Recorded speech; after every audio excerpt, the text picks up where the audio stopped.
education is key, but also it's not only about American campuses. We have a big problem in high schools.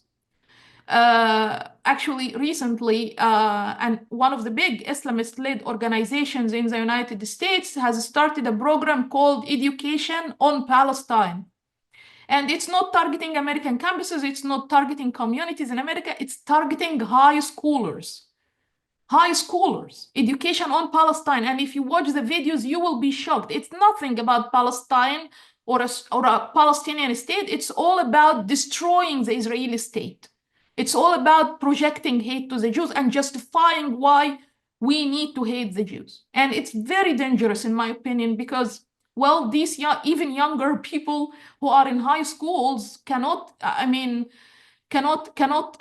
be subjected to this type of devious attempts.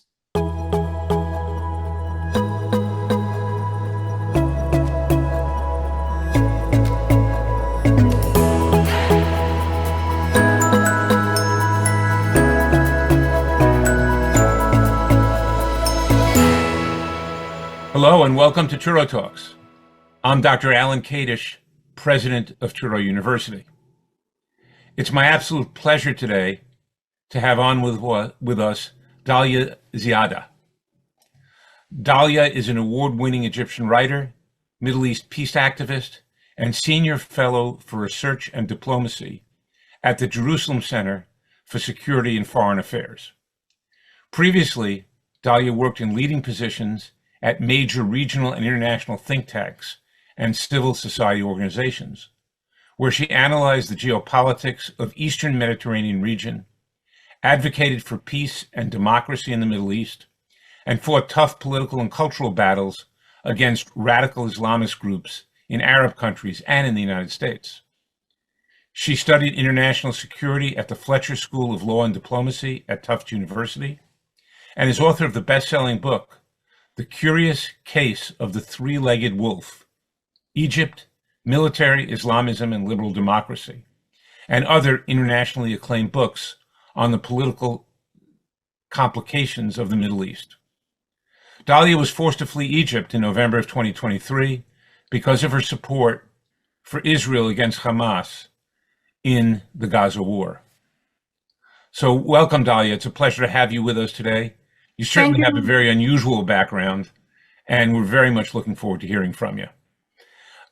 As we begin, perhaps you could tell us about where you grew up, what it was like, and how you came to be the person you are today.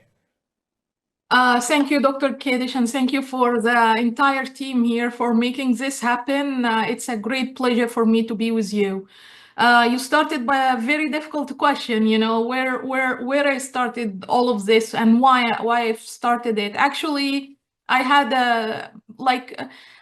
my upbringing in a society, in the Egyptian society, a very hostile society to Israel, to Jewish people in general, somehow primed me to be also hostile to Israel and the Jewish people. Until I was 18 years old, I was educated that Israel is the enemy, the Jewish people are our religious enemies, and you know that Judaism is a bad thing and Islam is like the revolutionary religion that came to correct what Judaism has done, you know, and all of these crazy things that later on I saw that was completely wrong. But my point of change, my turning point, was when I was 18 years old. It was my first year in university in Cairo. I was a fresh woman, as I like to call it. And it's actually, I was joining the protests. It was around the time of the second Intifada. And our campuses were full of protests led by the Muslim Brotherhood. Of course, at that time, I didn't know the Muslim Brotherhood. I didn't know that the Muslim Brotherhood are the ones leading the protests in support of Hamas's second Intifada in Gaza. So I joined the protests. You know, it's good to feel part of something bigger than yourself at that age. And it appeared to me at that time like a good cause, you know, given all the education I received before. So about 2 months joining this movement on my campus in a one of the like beautiful sunny days of Cairo, like most of the days there, the people organizing the protests, who are the Muslim Brotherhood, decided just to burn some flags. So they started by burning the Israeli flag, which made sense because it is a protest against Israel. And then they burned the American flag, which did not make much sense to me. I couldn't understand like why they are doing this. And then the third flag was the Egyptian flag. They burned the Egyptian flag. And if you know Egypt, you'll know that our nationalist sentiments are very strong. So this moment created kind of a cognitive dissonance in my head. It made me feel like these people cannot be good people and at the same time burn my flag. Something's wrong. This was the moment I literally broke out of the ideological box I was stuck into for the first 18 years of my life. And I decided to educate myself on the Israeli-Palestinian conflict, on Israel, on Judaism as a religion. And to be honest, as a religious woman myself, I fell in love with Judaism. It's a great religion. And also the geopolitics of the Middle East, which has become my passion. It's now my work, working on analyzing the geopolitics of the Middle East, trying to understand it, and it has also become my education later in my master's degree and my PhD degree now, just studying the geopolitics of the Middle East. So it was this moment of change for me. It was not easy, of course. I lost many of my loved ones in the process of this change, but I believe I was doing the right thing and still doing the right thing until today. Everything was perfect until October 7 happened. Of course, like I was engaged most of my adult life in Muslim-Jewish dialogue, Arab-Israeli dialogue, and so until October 7 happened. Before we get to October 7th, tell us a little bit about what the university in Cairo was like. How large was it? What was the curriculum like? How does it compare to American universities? Actually, we have very, very respectable universities in Cairo in particular. Some of them are Western style universities, like we have the American University in Cairo, for example. Recently, also, we started to have the British University, the German University, and so on. So actually, I mean, the higher education system in Egypt is very, very strong and very solid. However, it's overwhelmed with, or has always been overwhelmed since the 1960s and 1970s by the communist ideology. Most of the students actually, when they communist, socialist, which we call today in the US like progressive left ideology, it's what dominates the culture of activism or even education, like intellectual culture inside the universities. Plus, these are in the secular universities, we can call them. Plus, we have most of the, by the way, most of the, not, we have like these private universities, like, the American University and its likes. They are more Western style university. We have the governmental universities. These are like considered the top universities in the country, not the private ones. Like the governmental ones are the most respectable ones. And we have the religious universities, and the most prominent one of them, it's actually one main university that's called our like religious institution, scholarly institution, that is Al-Azhar University. And it's massive. It's not only teaching religious scholarship, but also other things ranging from science, medicine, engineering, up to humanities even. So it's this is how, like, this is a quick map of the higher education system. Of course, in Al-Azhar, as a religious school or a religious university, it's like the main ideology dominating the students and the professors there is mostly Islamist. Unfortunately, mostly Salafist, which is a far-right extremist branch of Islam. And in the governmental universities, it's mostly dominated by the communist culture, but the Muslim Brotherhood also found a way to control these universities through playing on these socialist sentiments and introducing themselves as the most viable alternative to communism. especially to the generations that came later on, like my generation and the ones that studied in the 2000s and after. And we have like the more Western style universities. They are more, I would say, more on the liberal side. They are not politicized much. So you mentioned that you lost a lot of friends and family, or friends and close associates, when you sort of changed your political views.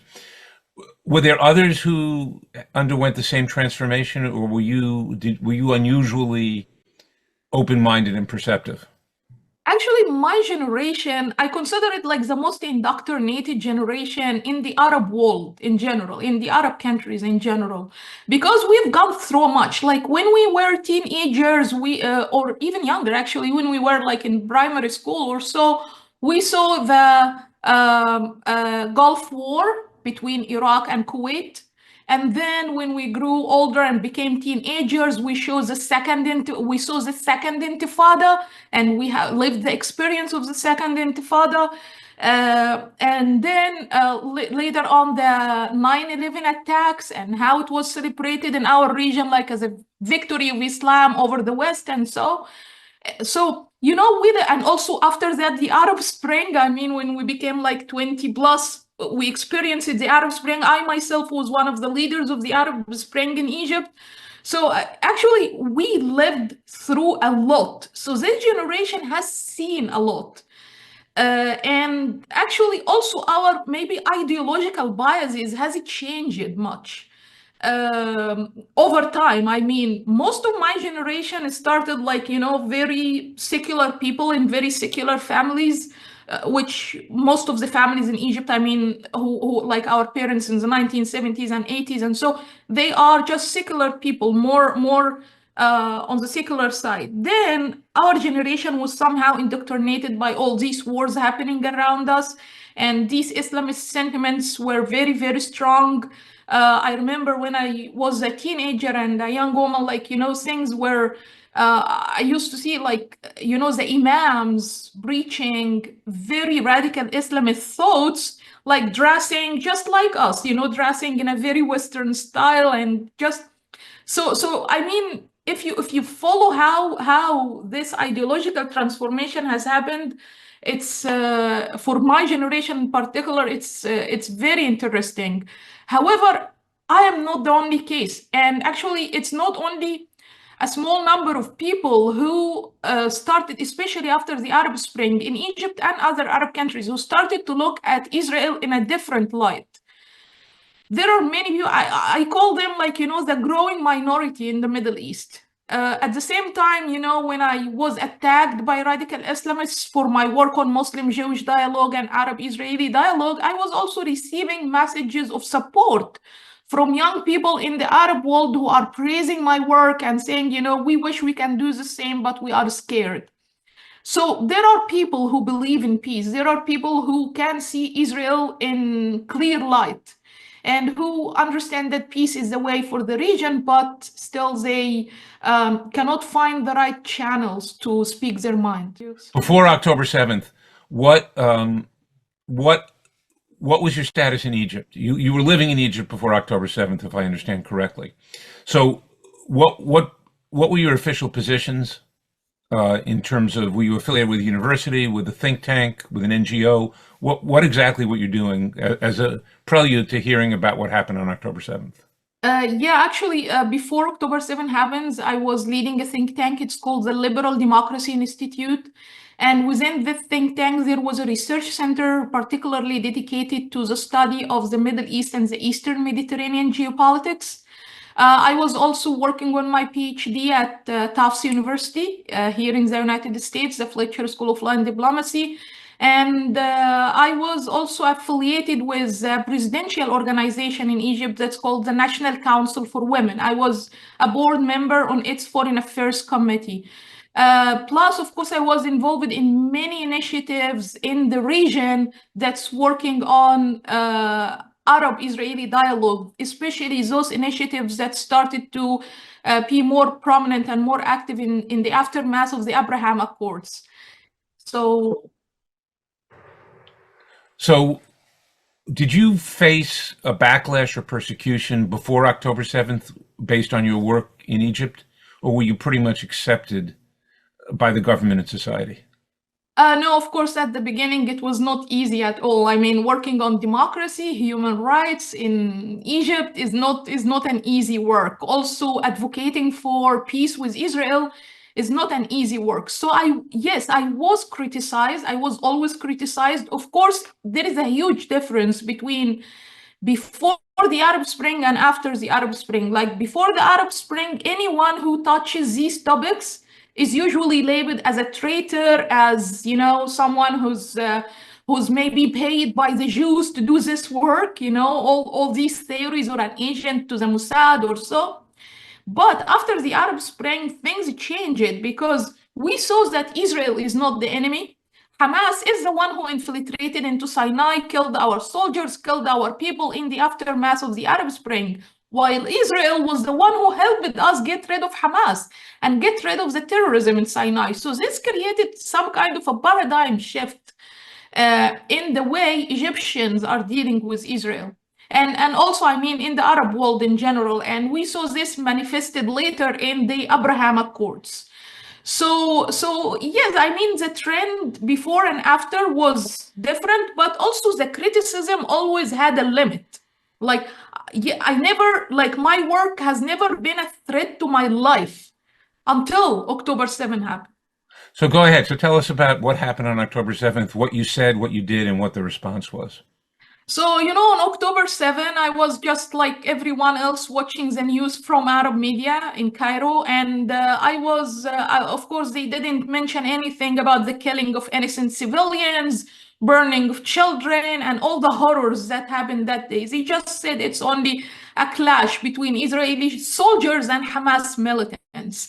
And okay, so I followed the news about 2 days after that, and just a few days after that, and before the war in Gaza starts, the Ministry of Foreign Affairs and the Ministry of Defense in Israel organized a video conference where they brought in Arab thought leaders, think tankers, researchers, writers, activists, and so. And they made a video conference in Arabic to show us what happened on October 7th and explain why they need to go into Gaza to get Hamas and to punish Hamas. So it was so shocking to me after watching actually the videos and the testimonies from the aid workers that intervened on October 7th to help the civilians. I was so shocked and so angered at the same time. I literally felt compelled to stand up for these victims, for these Israeli people, the Israeli women, the Israeli children, and the people who were kidnapped from their homes in their pajamas, and killed in their pajamas. So so I immediately went to my social media platforms. I spoke to my followers from Arab and Muslim audience, and also followers from worldwide, to tell the truth about what happened. But actually, after that, I was invited to make media interviews. Like, some of them are the usual media interviews I do from time to time to comment on the geopolitical current affairs in the region. And one of them was in Arabic. And I made this statement. I said, they asked me, like, what do you think about the war in Gaza and what Hamas did on October 7th? So I said, Hamas is a terrorist organization, and what they did is an act of terrorism, and they should be punished. And Israel has the right to defend itself. And if Arab countries are thinking straight, if Arab leaders are thinking straight, they should be backing Israel in this war against Hamas. So imagine saying this to an Arab audience who are very much sympathetic with Hamas, who are seeing Hamas as heroes because they killed the Jews on that day. So of course it immediately started like receiving a horrible backlash. First on social media, like the usual insults and death threats. All of a sudden, this moved to my phone, like text messages, phone calls, emails, horrific things in these emails and messages, like serious threats, like putting my address on the phone and like saying, like, we're coming to kill you now, And then the national TV in Egypt, like the national media, started to portray me as a traitor, as a Zionist agent, whom they exposed. And they even bought my photo on the screen with, the Star of David on my face. It's terrible. And then I thought, okay, maybe it's a wave and will go away. But actually, just a few hours after that, a group of Salafists, radical Islamists, who are very close to the jihadists who live in my family neighborhood, and they knew where my address is. They went to my family house looking for me. They wanted to punish me for not being a good Muslim. And thank God I was not there. My mother met them. And then she called me, and I was in my apartment in another neighborhood. So once I received the news, it's the first time to happen to me. It was very, very scary. So I contacted the security authorities in Egypt, thinking that, they will jump immediately to protect me. I mean, they should. And I spoke to a very senior officer who could really have intervened to protect me, but unfortunately his response was so shocking. He said to me, "We have nothing to do with you anymore. You go do what you do and face your fate." And when I asked him why you're letting me down now, he said, "Because you said you support Israel." So for him, this was like my punishment for saying that I support Israel's right to defend itself against a terrorist organization like Hamas. Then I had to act very quickly. I had to run out of the country very quickly. And thank God I was so blessed with having great friends here in the US and also in Israel who were able to act very quickly to evacuate me before it's too late. So you came directly from Egypt to the United States, is that correct? Yeah, I came directly from Egypt to the United States, especially also at these few hours when I was like traveling from Egypt to the United States, I discovered that the public prosecutor, the general attorney in Egypt, has been investigating into or started investigations into 4 legal claims that were immediately filed against me by lawyers close to the regime. One of them is a member of parliament, actually. Accusing me of spying for the Israeli Mossad, inciting war crimes in Gaza, threatening Egypt's national security, committing high treason. Like, look at me. Imagine, like, I did all of that. I did all of that. It's crazy. But thank God I came here before, an arrest warrant was issued for me or anything. However, unfortunately, until this moment, like, we're speaking like 15 months later, all of this happened in late October, early November 2023. Now it's 15 months ago, and still the claims are open. Some of them are forwarded to the court, and it doesn't seem, and the death threats are still coming, and it doesn't seem that it will stop anytime soon. So perhaps I have to continue the fight from here. So what are you doing in the US now? It's a very interesting question because, I came here thinking that, oh, thank God I left the bad guys behind. I'm coming here to the safe land where the Islamists cannot reach or corrupt. But unfortunately, I found out that the bad guys exist here too. And they are on a mission to sabotage America from within. And actually, America for me, it's true, it's not my homeland. It's not the country I was born in. But it is the country that gave me my education, that gave me my name, that gave me protection when I needed it, that gave me shelter when I needed it. So I hate to see that these corrupt Islamists and radicals are trying to sabotage it from within and destroy it. So I put on myself the mission to fight against that. Right now, I'm working as a senior fellow with the Jerusalem Center for Security and Foreign Affairs to continue doing my favorite thing of analyzing the geopolitics of the region, providing a different perspective about what's happening there. At the same time, I'm working on a big project actually to designate the Muslim Brotherhood as a terrorist organization and expose the threat of radical Islamists in the United States with the Institute for the Study of Global Anti-Semitism and Policy, ISGAP. And also I'm doing campus visits, lecturing at American campuses with Hilal International. And so far, I visited over 35 campuses all over the United States. It's interesting. I mean, the students who come to my lectures are not only, of course, my lectures are also about geopolitics of the Middle East, Muslim and Arab perspectives of Israel, the conflict that is going on. And it's interesting that the students are not who come to my lectures are not the typical students of Hilal. They are not only Jewish students or pro-Israel students, but also I found like a growing trend of Arab and Muslim students whom I consider like from the naive category, who were like me when I was in their age, they just don't understand. And who also feel like there is something wrong is going on with this movement. And they are coming to my lectures to find an excuse to conversate with the Jewish students, which is amazing, I think. And I believe if I do nothing else other than that, just creating this channel of bringing them together, conversating together, I'll be very happy. Yeah, it's tremendous work you're doing. So you spent much of your career studying the geopolitics of the Middle East, and particularly trying to understand the structure of Egypt. Did what happened to you in Cairo after October 7th, did it surprise you? Was it something that you think could have been predicted? How did they respond so aggressively to the fact that you were expressing your opinion in what sounds like a very reasonable way?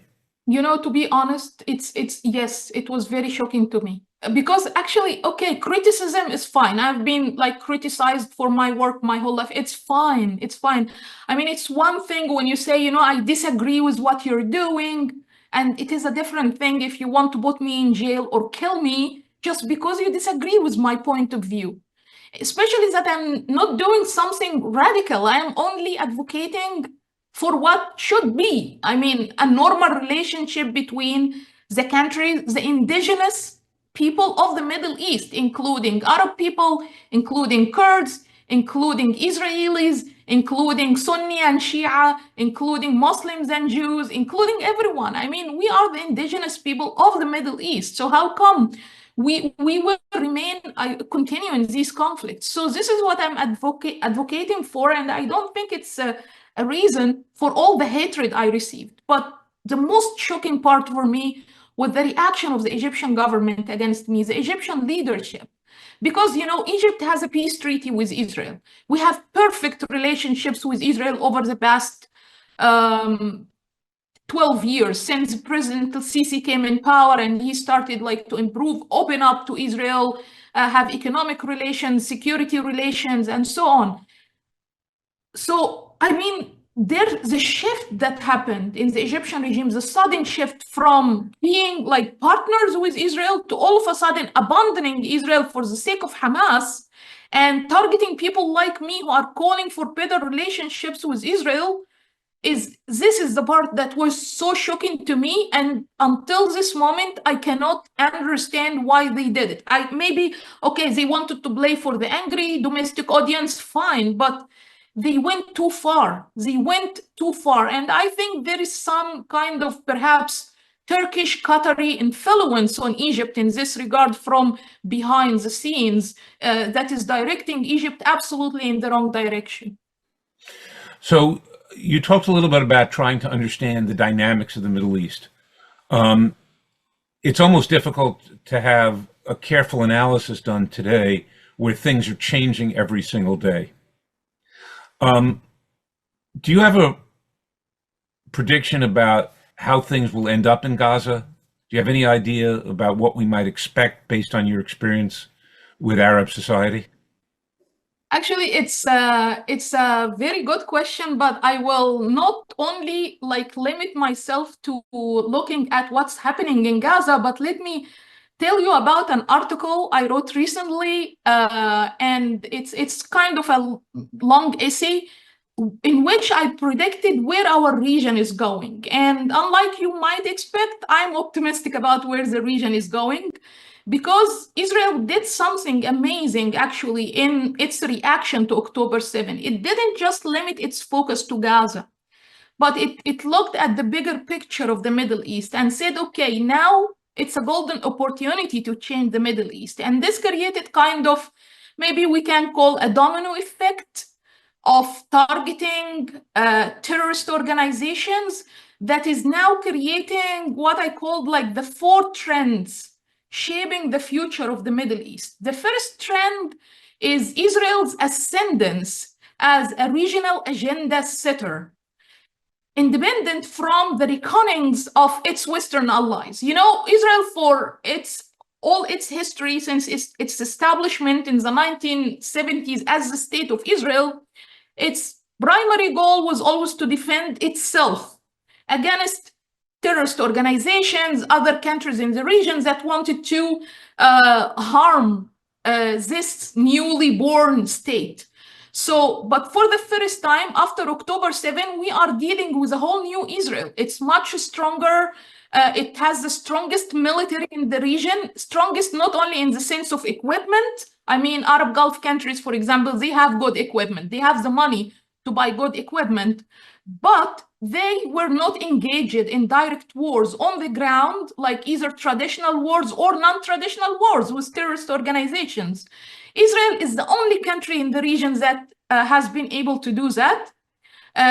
Plus Turkey, of course, if we look at the Eastern Mediterranean region as well, but Israel is rising as an agenda setter, as a regional player, not only as a tiny state that is trying to defend itself and that's it. The second trend is that, of course, has to do with Turkey and the Eastern Mediterranean, is the emergence of a Turkey-sponsored ring of fire around Israel, which, in my opinion, could be more stronger than the collapsing Iran's militia network or ring of fire, the Iranian-sponsored ring of fire around Israel. Because this new ring of fire that Turkey is trying to create, it depends on states around Israel. Like every place where Iran is contracting right now, like the Iranian influence is being shrinking or taken away thanks to Israel's success in targeting the different arms of Iran, Turkey intervenes and jumps in and tries to fill in this space. We saw this very, very clearly in the example of Syria. After the fall of the Hezbollah factions that were protecting Assad regime, this led to the fall of the Assad regime, and then Turkey intervened immediately to control the new group, Islamist group, jihadist group actually, or terrorist organization, the Hayat Tahrir al-Sham, that took over there. So it's interesting because these 2 trends tells us like the main interplay in the region in the coming few years will be mainly between not Arabs and Israel, not Iran and Israel, but between Turkey and Israel. So this is the second trend. The third trend, which in my opinion is the scariest one and the most concerning of all, is watching the Salafi jihadists applying the most devious trick in the playbook of the Muslim Brotherhood, which is converting from non-state actors, like illegitimate non-state actors, violent, attacking Arab nation states and vowing this to the West, especially to America. They are converting into state actors, very much similar to the style the Muslim Brotherhood adopted to gain legitimacy as state actors in some countries, and similar to how the Islamic Revolution in Iran adopted as well. And right now we are seeing Salafi jihadist groups like Hayat Tahrir al-Sham in Syria, for example, willing to work within the configuration of the nation state. They are, creating a constitution, adopting even democratic practices like elections and the statehood and so on. This is very, very dangerous because, well, it's giving them legitimacy that shouldn't be given to them. The fourth trend and the final one is maybe the increasing state of caution and disarray among Arab policymakers. They don't know what to do. And this started not only by the recent domino effect, by the recent, Turkey intervention, Israel ascendance as a regional power and so, but actually it started from the moment they were not able to handle the October 7 attack, the reaction to the October 7 attack. It was like a huge state of confusion all over the regions. They didn't know how to react. Some of them wanted to condemn. Some of them were like, United Arab Emirates, for example, but they were concerned about how the domestic audience will react.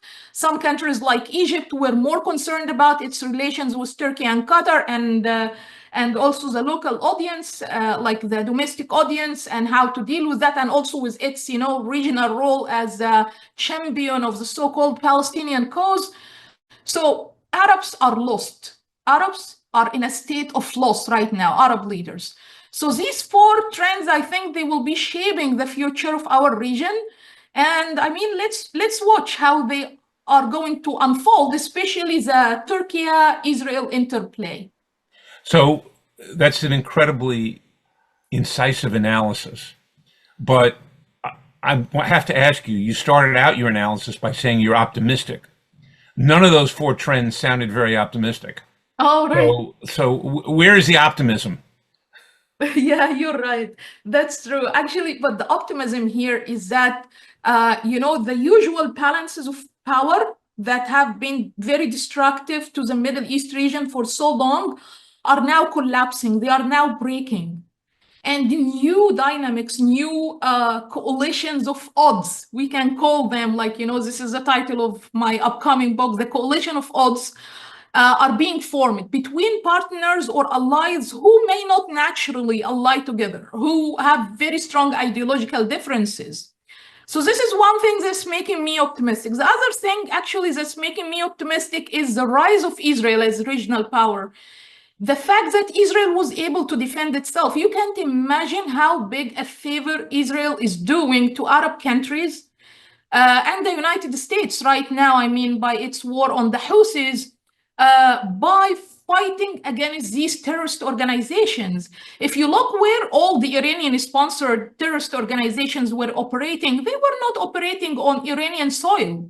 They were operating on Arab land. They were using Arab countries as launch pads to practice their terrorism, and in the process, they are destroying Arab countries. So it's a huge relief to all Arab countries. And actually, this may push more and more Arab countries to have normalization with Israel. Not speaking about Saudi Arabia right now, which I believe is on the way, to doing that. But I'm speaking about a very important country, although it's small as well, which is Lebanon. Lebanon is a very important player in the Middle East, in the Levant region, and in the Eastern Mediterranean. And imagine if it becomes like the link that links Israel to its Levant neighbors and also to its Eastern Mediterranean neighbors. It's huge. So that is hopefully some cause for optimism. As of today, some fighting is resumed. We still hope that there can be a peaceful solution in Gaza that benefits the people in Gaza. And I think the work that you're doing to try to create a more intelligent perspective on events in the Middle East is extraordinarily useful. So it's a real pleasure to have had a chance to speak to you. I'm now going to turn it over to my colleague, Samuel Levine, who's a professor at the Fuchsberg Law School at Touro, as well as director of an institute there.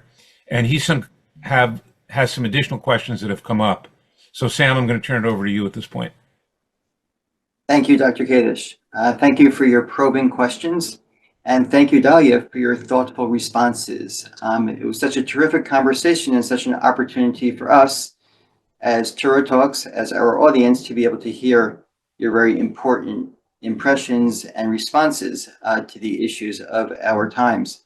A couple of points that are of particular interest to our audience. You mentioned your visits to college campuses. And of course, anti-Semitism on college campuses has been in the news for quite some time now, since October 7th. We at Touro Talks organized a number of programs featuring students and faculty at campuses talking about what they've seen. We're really interested in hearing more about your impressions. What have you learned from your visits to American college campuses? What's your impression of the atmosphere you've seen? And what's the reception been to your visits? Thank you, Dr. Levine, for the opportunity and for your great question. And thank you, Dr. Kadish, for the conversation. I really enjoyed it very much. It's a very important question about American campuses and what's happening there right now and the rise of anti-Semitism. But actually, I'll go like one step backwards before doing that to understand that or to explain that the practice of anti-Semitism is only a tool in the hands of the radicals from both the Islamist and the progressive left, like radical progressive left and the radical Islamists, who agree on one main thing, which is destroying America. For the radical left, they think it's like an imperialist state that should be destroyed, and then a socialist system should replace it. For the Islamists, they are thinking about destroying this Western civilization and replace it with an Islamic caliphate system. So unfortunately, these two sides, which we call the Red-Green Alliance, like the socialists and the Islamists, have agreed on one thing, and they came together on American campuses, which unfortunately is a very fertile environment or a very safe environment, let's say, for this post-colonialist ideology, this ideology that demonizes the United States as for any reason, either as a Western imperialist entity or as a Western culture that is not, that's spreading vice, not virtue, and so from the Islamic perspective. So they came together and they have a very strong moment right now to build on, which is the October 7 attack and the war in Gaza. And anti-Semitism have been like somehow central to the ideology of these two players, the communists and the Islamists, all over their history, by the way. So it seems that now they found the perfect tool to create this state of destruction right now, through using this tool of anti-Semitism and projecting hate at the Jews. But actually, if you look at the slogans they use, the rhetoric they are adopting, the narratives they are adopting, it's not only about Israel, actually. It's not only about destroying Israel. It's about destroying the United States. It's about destroying this Western culture. Another interesting observation that I saw is that the problem is not the students. The students in their majority, including those who are sympathizing with the humanitarian situation in Gaza or with Hamas, thinking that Hamas are freedom fighters and so, most of them are literally naive students. They are just not educated enough on the region. However, the real problem is with the ideologically biased professors from both camps, like the communist and the Islamist camps, who are indoctrinating these students, who are putting the students on the front lines of this fight, convincing them that violence is a good thing and revolution, it's a violent political resistance is something glorious, something romantic, you have to do it so you feel like a hero or so. And they are the real problem. They are the real people that we need to fight against, more than we focus on the students, actually. Your response is fascinating in that it echoes so many of the responses that we heard from students and faculty on campus, and they likewise talked about the lack of knowledge, the lack of information that's available and accessible to many of the other students on the campuses. What are your thoughts in how we can go about educating students about the reality, about the past and present events? First of all, to get students to want to be educated about the reality of the Middle East, you have to get them out of this hostile environment, out of this very biased environment they are experiencing on their campuses. At several campuses I spoke at, I found some Arab and Muslim students, including Egyptians, by the way, approach me after the lecture and say, it's the first time we hear what you said. We wish we were educated about this before. Actually, and I can see it in their eyes that they want to break away from the radical groups they are involved in the name of supporting Gaza or under the banner of supporting Gaza. But they are falling or they are struggling with the peer pressure, with how they will be seen among their colleagues if they do so, if they go against them, if they break away from them.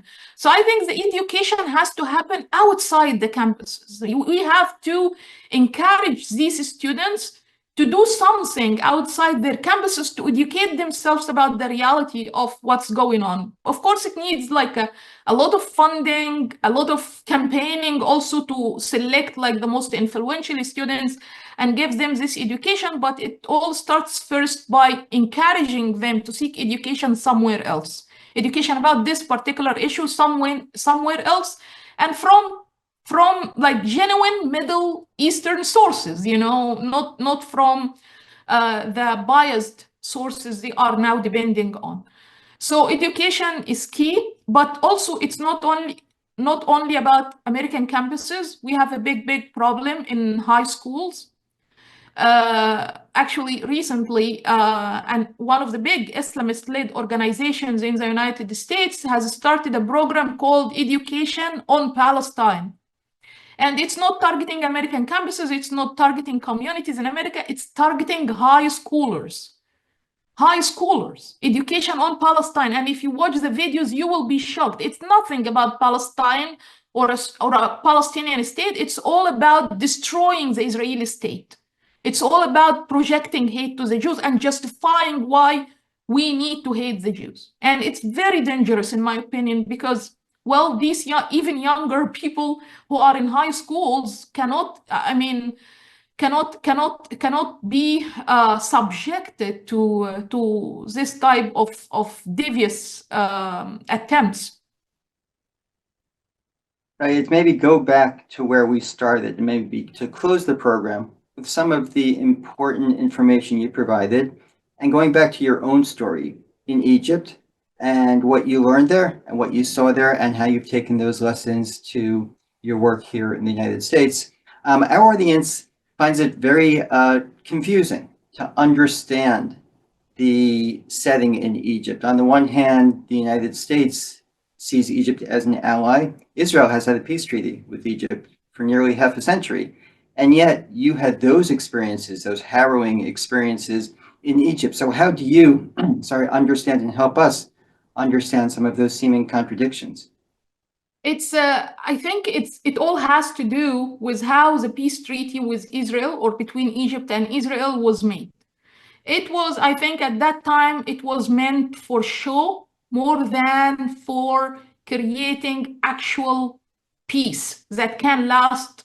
Actual peace, I mean like grassroots peace, people-to-people peace. So what happened is that, yes, the two leaders at that time signed, like the Egyptian leader and the Israeli leaders and the American leader in the middle, like, you know, facilitating the negotiations and the agreement. And so they signed the agreement. But actually, they rushed, I would say, rushed into signing the agreement, also because of the many geopolitical events that were happening in the region at that time, like, for example, the Islamic Revolution in Iran, the fall of the Shah and its effect on Islamist groups in other Arab countries. And so at that time, yes, they rushed into creating this peace treaty, but it has never been seen as a peace treaty in Egypt. And there were nothing in the peace treaty that said that Egypt is obligated, for example, to remove anti-Semitic content from its media, its education system, or anything. In Egypt, this peace treaty has always been referred to as a strategic agreement with Israel. It's just something to keep our security, you know, to keep us safe from the potential of an upcoming war. But it's not about cooperation. It's not about working together. Even when we started to see like more cooperation between Egypt and Israel, especially in economy and security in the aftermath of the Arab Spring and the fall of the Muslim Brotherhood from power in Egypt, still it was also limited on the level of the government and certain offices, even in the government. Until today, it's an essential part of the military ideology, of the fighting ideology of the Egyptian military, is looking at Israel as our historical enemy. Every year in Egypt, we celebrate the anniversary of the Yom Kippur War as a big victory, as a national day for the Egyptian armed forces, and not even single ones in my entire life. And I was born after the peace treaty was written. In my entire life, I did not see Egypt government or people celebrating the anniversary of the peace treaty. So this is the environment, unfortunately, now in Egypt. And this is why I don't think we can have like genuine and real peace with Israel until perhaps maybe the events that are happening now is telling us that it is the time for Egypt and Israel to sit together, revise the provisions of this peace treaty, and create a new one that is based on mutual desire to really have peace, to really have cooperation as two normal, interdependent neighbors. Thank you, Dalia, for that response. And I just want to take this opportunity to thank you once again for joining us today, for sharing with us your compelling personal story, your very insightful thoughts about the current situation, and for the very important work that you do. I'd like to thank our Touro Talks audience once again for joining us, and I would like to thank our sponsors, Robert and Arlene Rosenberg. Thank you. Thank you so much.